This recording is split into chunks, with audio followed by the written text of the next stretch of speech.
అందరికీ వందనాలండి. దేవుడు నాకిచ్చిన ఈ కొద్ది నిమిషాలని మీతో నేను పంచుకోవడానికి సంతోషిస్తున్నాను. దేవునికి నా కృతజ్ఞతలు, సంఘానికి నా వందనాలు. క్రీస్తు సంఘ సహోదరులమైన మనము సత్యంలో ఉన్నందుకు సంతోషించాలి.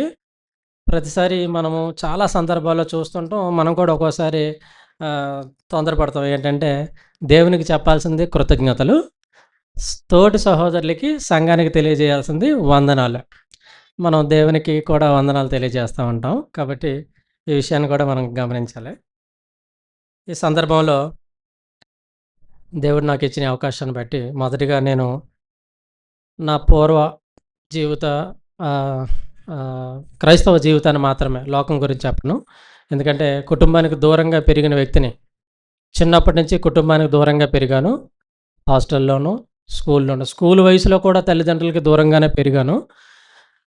ఫోర్త్ క్లాస్ నుంచి అలాగా 10థ్ క్లాస్ వరకు కుటుంబానికి దూరంగా పెరిగిన వ్యక్తిని. ఆ ఫోర్త్ క్లాస్ వరకే మెన్షన్ చేస్తాను. ఎందుకంటే అంత చిన్న వయసులో, ఫోర్త్ క్లాస్ వయసు నుంచి నేను మా ఊర్లో సువార్థికులు ఎవరైతే ఉన్నారో వాళ్ళతో పాటు చిన్న వయసులో ప్రతిరోజు రాత్రిపూట డివోషన్స్ ఉంటే వాళ్ళతో పాటు వెళ్ళేవాడిననమాట. చీకటి నేను 7థ్ క్లాస్ వరకు కూడా నేను మా ఊర్లో, మా ఇంట్లో కరెంట్ చూడలేదు నేను. దీపం కిందే చదువుకున్నాను. 7థ్ క్లాసు అప్పట్లో పబ్లిక్ ఎగ్జామ్స్ ఉండేవి. నేను ఎప్పుడైతే ఒక మండల్ టాపర్‌గా వచ్చానో 7థ్ క్లాస్‌లో, అక్కడితోటి పబ్లిక్ ఎగ్జామ్స్ అయిపోయినాయి. 7థ్ క్లాస్ పబ్లిక్ తీసేశారు ఇంకా. సో, ఆ సంతోషంలో మా ఇంటికి మా అన్నయ్య కరెంట్ ఏశాడు. అప్పుడే నేను 8థ్ క్లాస్ నుంచి నేను కరెంట్ కింద చదవడం ప్రారంభించాను. ఈ దీపం కింద నా చదువు గానీ, ఆత్మీయంగా నేను ఎదిగే విధానం కూడా అలాగే నడిచేది. రాత్రుళ్ళు పల్లెటూర్లలో మీకు తెలిసి ఉంటది. చీకట్లో సువార్తకులు ఎటెళ్తే వాళ్ళతో పాటు వెళ్ళేవాడిని. అంచేత సండే స్కూల్ వయసు నుంచి కూడా దేవుడిలో పెరిగాను అని చెప్పడానికి ఇదొక సందర్భం. అలాగే 10థ్ క్లాస్ అయిపోయింది. మళ్ళీ దేవుని దయ వల్ల ఒక మండల్ టాపర్‌గాను, లేకుంటే కొంచెం బాగా రాణించగలిగాను. స్కూల్ టాపర్‌గాను వచ్చి దేవుడి దయ వల్ల ట్రిపుల్ ఐటీలో సీట్ సంపాదించాను.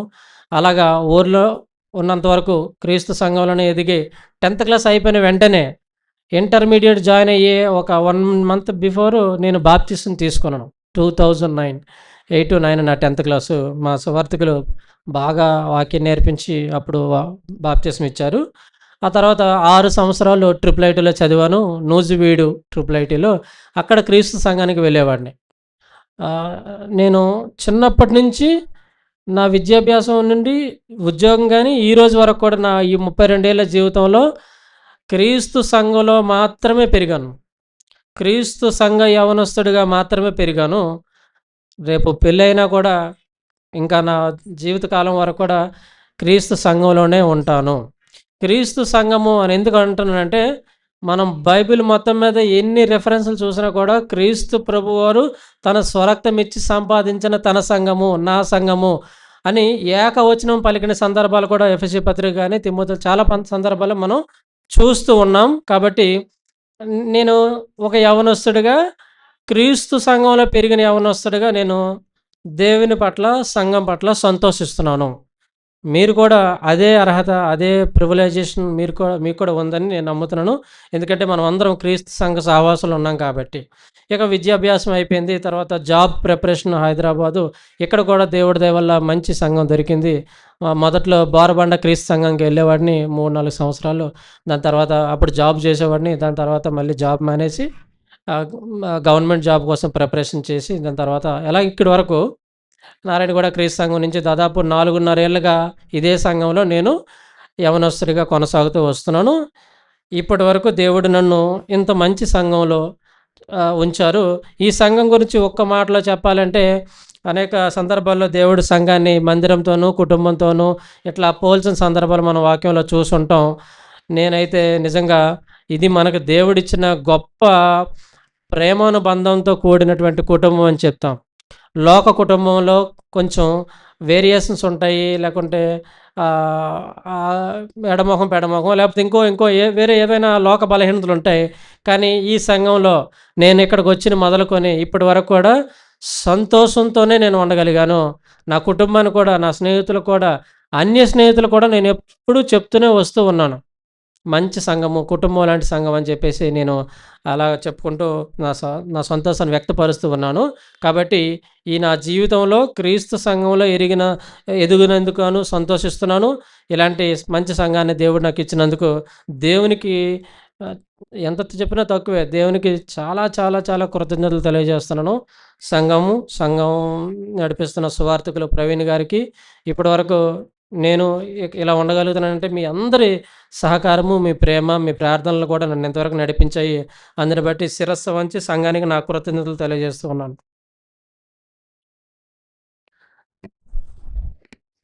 స్ ఇక తదుపరి నేను, నేను చెప్పాలనుకున్న అంశం ఏంటంటే, సంఘంలో యవ్వనస్తుడిగా ఇప్పటివరకు ఏదైతే నేను చెప్పానో, నా చైల్డ్‌హుడ్ నుంచి ఇప్పటి వరకు, నా బాల్యం నుంచి ఇప్పటి వరకు యవ్వనస్తుడిగా ఇప్పటివరకు నేను ఇంతవరకు ఎలాగైతే క్రీస్తు సంఘంలో పెరిగానో, నేను చూసిన అనుభవాల్ని లేఖనం ద్వారా కొన్ని విషయాలు మనం నేర్చుకుందాం. నేను ప్రతి సంఘంలో కూడా నేను చూసినది ఏంటంటే, యవ్వనస్తులు బలంగా ఉపయోగ బలంగా వాడబడాలి అనేది నేను చూసాను. నేను కూడా అలాగే ఉన్నానని అనుకుంటున్నాను. ఇంకా, ఇంకా వాడబడాలి దేవుని సేవలోనూ, అలాగే వ్యక్తిగతంగా కూడా. నా స్నేహితులకి ఎవరికైనా 2 విషయాలు చెప్తాను. ఎవరైనా నాతో పాటు దేవునిలోకి రావాలి, సంఘంలో అంటుకట్టబడాలి, స ఎదగాలి అని అనుకున్న వాళ్ళకి ఎవరికైనా 2 విషయాలు చెప్తాను. ఈ వయసులో అయితే వ్యక్తిగతంగా ఎదగాలి. అది ఏ ప్రొఫెషన్ ఎంచుకుంటావో అది నీకు అన్నం పెట్టుద్ది. వ్యక్తిగతంగా ఎదగాలి. 2 దేవునిలో ఎదగాలి. ఈ 2 విషయాలు ఎప్పుడు నేను అదే నేర్చుకున్నాను. స్ నా తోటి యవనస్తులు కూడా అదే చెప్తూ ఉంటాను. ఇందులో ప్రయారిటీస్ ఉంటాయి. ఫస్ట్ ప్రయారిటీ దేవునిలో ఎదగాలి అనే దాని గురించి నేను బలంగా చెప్తాను. ఆ మాటలే ఈరోజు మనం తెలుసుకుంటాం. నేను దేవునిలో వాడబడుతూ ఉన్నాను. ఇంకా వాడబడాలి. ఉన్నటువంటి ఈ కాన్సెప్ట్ ఏదైతే ఉందో అది నేను మీకు ఈరోజు తెలియజేయాలనుకుంటున్నాను. యవనస్తుడిగా దేవుడు నాకిచ్చిన ధన్యత అన్న పాయింట్‌ని నేను మీకు ఈరోజు చెప్పాలనుకుంటున్నాను. యవ్వనస్తుడిగా దేవుడు నాకిచ్చిన ధన్యత. నేను యవ్వనస్తుడిగా అందరి గురించి అందరు యవ్వనస్తుల గురించి చెప్పాల్సిన అవసరం లేదు. నా గురించి నేను బలహీనతలు ఏవైతే ఉన్నాయో దాన్ని బట్టి ఒక యవ్వనస్తుడు ఎలా ఉండొచ్చు, ఉండకూడదనేది నేను నేర్చుకుంటాను. తద్వారా నేను హెచ్చరింపబడతాను. అలాగే నేను పాయింట్ కూడా తెలియజేయాలనుకుంటా ఉన్నాను. యవనస్తులుగా ఉండాలి అని అనుకున్నప్పుడు, యవనస్తులుగా దేవుడు నాకిచ్చినటువంటి ధన్యత అన్న పాయింట్ ఏదైతే ఉందో, దేవుడు నాకు ధన్యత ఇచ్చాడు అంటే దేవునికి ఒక ఉద్దేశం ఉంది. యవనస్తుడుగా దేవుడు నాకిచ్చిన ధన్యత.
యవనస్తుడిగా నేను ఎదగాలి అంటే, దేవుడు నాకు ఆ బాధ్యత ఇచ్చాడు అంటే, దానికంటూ ఆహ్, ఒక ఉద్దేశం ఉంది. దేవుడు నాకు ఒక ఉద్దేశాన్ని ఇచ్చాడు. ఏంటి అంటే, పరలోకాన్ని సంపాదించుట. పరలోకాన్ని సంపాదించుట దేవుడు మనకి ఒక యవనస్తుడికే కాదు, బాప్తిసం పొందిన ప్రతి ఒక్కరికి దేవుడిచ్చినటువంటి బాధ్యత. అందరం పరలోకం చేరుకోవాలి. ఇక్కడ ఎవరికైనా సరే నాకు పరలోకం అవసరం లేదు, నేను ఏదో బాప్తిసం తీసుకున్నాను కాబట్టి సంఘానికి వస్తున్నాను అన్నటువంటి ఆలోచన ఎవరికీ లేదు. అది నాకు తెలుసు. కాబట్టి అది అది మనం ఎరిగాం. సత్యం ద్వారా తెలుసుకొని మనం ఎరిగి ఉన్నాం. కాబట్టి పరలోకం చేరాలి అనేది మన బాధ్యత, దేవుని యొక్క ఉద్దేశం. ఓకే. ఈ బాధ్యతలో కొన్ని కొన్ని లక్షణాలు మనం అలవాటు చేసుకోవాలి. ఏంటంటే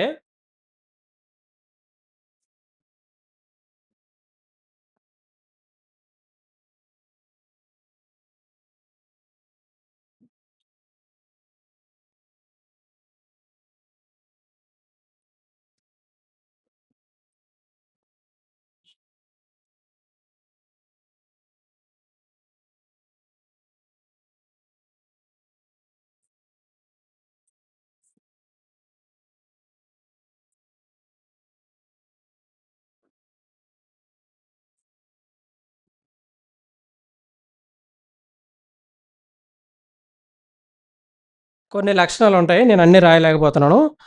ఆహ్, సంఘము అనేది చాలా ఎక్కువ ఎక్కువ రోల్ ప్లే చేస్తుంది. యవ్వనస్తుడిగా నేను ఎదగాలి, దేవుడిచ్చిన ఆ ధన్యతను ఉపయోగించుకోవాలి అనంటే, పరలోకం చేరాలి అని అనుకుంటే, మనకు కావాల్సిన లక్షణాల్లో మొట్టమొదట సంఘం. సంఘం అనే షెల్టర్ లేకపోతే మనము యవ్వనస్తుడినైన నేను వ్యక్తిగతంగా ఎదగలేను, పరలోకాన్ని చేరుకోలేను. వ్యక్తిగతంగా నేను ఇంట్లో ఉండి ప్రతి ఆదివారం ఆన్‌లైన్‌లో జాయిన్ అవుతాను. ఏ కోడికైనా యవ్వనస్తుల కోడికా లేకపోతే ఇంకోటి ఏదైనా ఇంట్లో కూర్చొని చేస్తాను. బయటికెళ్ళి సువార్త చేయనంటే అవ్వదు. దేవుడిచ్చిన చాలా పెద్ద బాధ్యత సంఘము. ఈ సంఘంలో ఇంకా పెద్ద బాధ్యత ఏంటంటే, సంఘంతో ఉంటూ కూడా సువార్త కూడా చేయాల్సినటువంటి బాధ్యత కూడా ఉంది. సంఘం అంటే ఆదివారం వచ్చి వెళ్ళిపోవటమే కాదు, అవకాశం ఉంటే సువార్త కూడా చేయాలి. ఈ పని చాలా పెద్ద బాధ్యత. అది మనం చాలా జాగ్రత్తగా చూసుకోవాలి.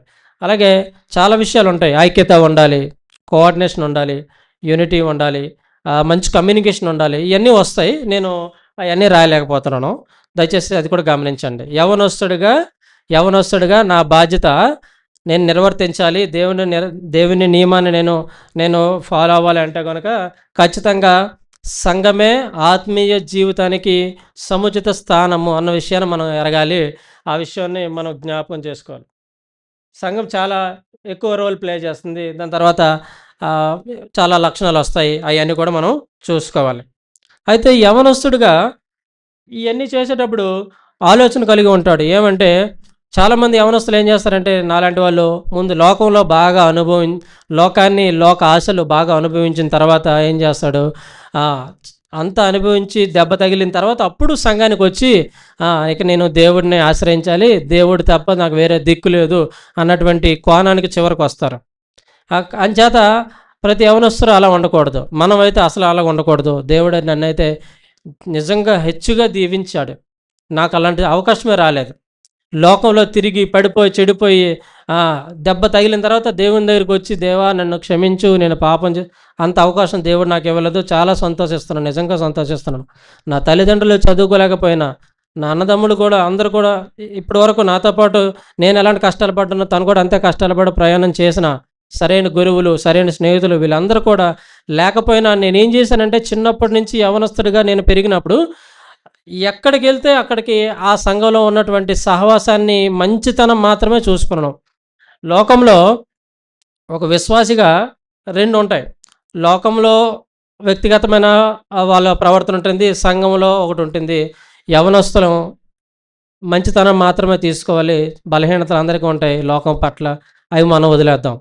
కాబట్టి ఇలా ఉంటేనే మనం ఎదగగలము. దేవుడిచ్చిన ఆ యొక్క ఉద్దేశాన్ని నెరవేర్చగలం. ఓకేనా?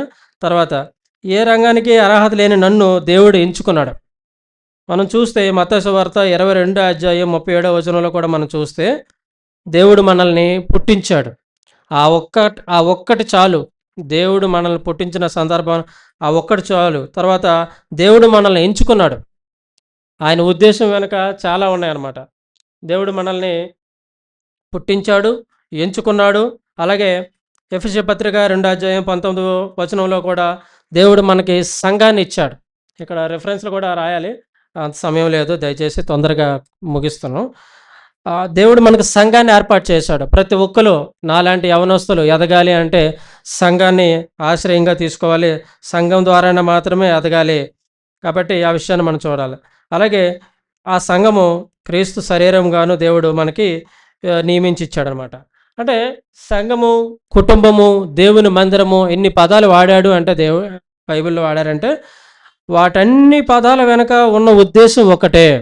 ఉద్దేశం ఒకటే అంటే నువ్వు నేను అనబడిన యవనస్తులం అనబడిన మనము బాప్తిసము పొందిన మనమందరం కూడా పరలోక రాజ్యం చేరాలి. ఆ చేరడానికి సంఘం మనకి చాలా ఆత్మీయంగా ఎదగడానికి చాలా ఒక సముచితమైన స్థానాన్ని కల్పించేటువంటి ఒక స్థలం అని చెప్పేసి మనము ఈ విషయాన్ని ఎరగాలన్నమాట.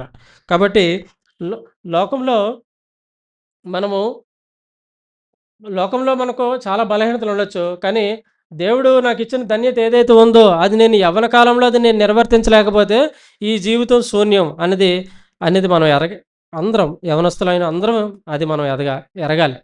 కాబట్టి ప్రతి ఒక్కరం కూడా ఎవరో ఏదో చెప్తే నేను అది చేస్తాను, లేకపోతే అలా రాకుండా నా అంతటి నేను చేస్తాను, నా అంతటి నేను చేయాలి దేవుని పని అన్న విషయాన్ని కూడా మనం ఎరగాలి. అప్పుడు ఎరిగితేనే సంఘంలో నువ్వు కూడా ఒక అవయవంగా పనిచేస్తావు. దేవుడు మనల్ని అవయవాలుగా కూడా మార్చి పేర్కొన్నాడు కాబట్టి ఆ విషయాలు కూడా మనం గమనించాలి. అలాగే కృపావరాలు కూడా దేవుడు మనకి ఇచ్చాడు. కృపావరాలు అసలైన బాధ్యత యవనస్తుడిగా బాధ్యత అనమాట.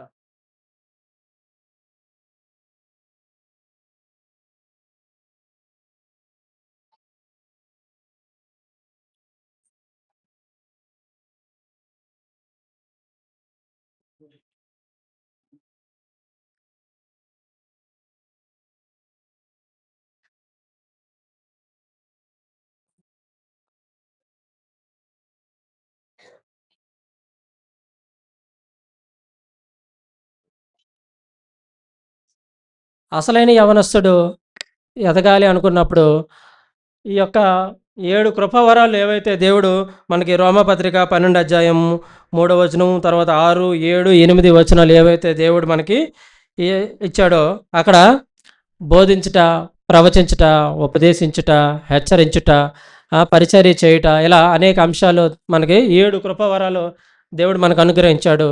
ఆ 7 కృపావరాలు నేనైతే ఒక యవనస్తుడిగా నేను అది చేయాలి, మొదట నేనే చేయాలి అని ఒక యవనస్తుడిగా అందరం కూడా అలాగే ఆలోచించి అలా చేయడానికి ప్రయత్నం చేయాలి. నీకిచ్చిన అర్హత, నీకిచ్చిన తలంపును బట్టి దేవుడు అది నువ్వు చేయగలడానికి ప్రయత్నం చేయాలి. బోధించట నీ పని కాదు, బోధకులు ఉన్నారు, పెద్దలు ఉన్నారు. అలాగే హెచ్చరించటం ఉన్నారు, పెద్దలు ఉన్నారు.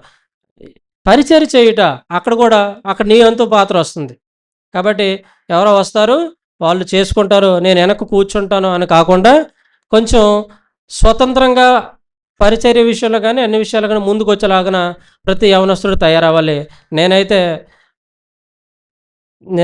ఇంకా చేయాలని ఆశపడుతూ ఉన్నాను. నాకు దేవుడు ఇచ్చిన తలంతుని బట్టి నేను చాలా సంతోషపడుతున్నాను. ఇలా 7 కృపావరాలు పొంది వాటిని అనుసరించగలిగితే ఆ పొందే అర్హత కూడా రాగలగాలి. ఎప్పుడు వస్తుంది అర్హత అంటే కన్సిస్టెన్సీగా మనం వచ్చి వాక్యాన్ని నేర్చుకొని సంఘం అందరితో అంటుకట్టబడి ఉండగలిగితే ఆ యొక్క అర్హత వస్తుంది. వచ్చిన వాటిని మనం అనుసరించగలుగుతాం.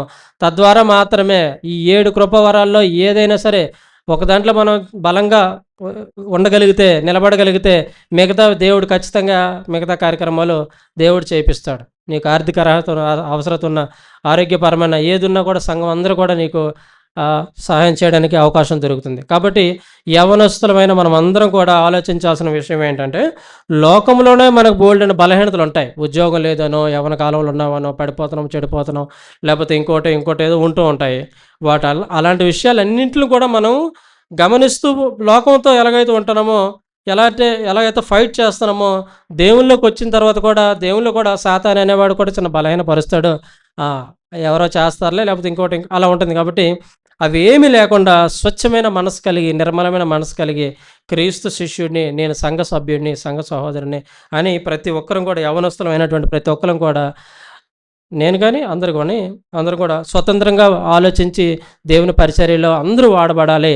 ముఖ్యంగా నేను కూడా ఇంకా వాడబడాలి అని చెప్పి ఈ విషయాన్ని ఈ చిన్న లెసన్ ద్వారా మీకు తెలియజేస్తూ, దేవుడు నిజంగా నన్ను బ్లెస్ చేసినందుకు చాలా సంతోషిస్తూ ఉన్నాను. నిజంగా చిన్నప్పటి నుంచి ఏ డెనామినేషన్ చర్చ్ కూడా నేను ఎక్కడికి వెళ్ళి పాల్గొన్నది కూడా ఎప్పుడూ లేదు. అలాగా మా సువార్థికులు అలా తయారు చేశారు. ఇక్కడ కూడా అలాగా ఉండగలుగుతున్నాము. మంచి సంఘం కూడా నాకు దొరికింది. అంచేత ఈ విషయాన్ని బట్టి నేను చాలా సంతోషిస్తూ ఉన్నాను. ఈ సంఘం అయితే నాకు చాలా ఎమోషనల్ అండి. అది నేను చాలా సందర్భాల్లో చెప్పాలనుకున్నాను. దేవుడు నాకు ఈ అవకాశాన్ని ఈ సంఘం ద్వారా ఇచ్చారు. నేనేమైనా తప్పుగా మాట్లాడుంటే నన్ను క్షమించండి. నేనింకా దేవుడిలో వాడబడాలి. నేనింకా దేవునిలో ఎదగాలి అని చెప్పి మనస్ఫూర్తిగా మనసులో కోరుకుంటున్నాను. నా కోరిక బట్టి మీరందరూ మీ ప్రార్థనలో జ్ఞాపకం చేసుకోండి. నాకు దేవుడిచ్చిన ఈ అవకాశాన్ని బట్టి దేవునికి హృదయపూర్వకంగా కృతజ్ఞతలు తెలియజేస్తూ, సంఘానికి వందనాలు తెలియజేస్తూ ఉన్నాను. Thank you one and all.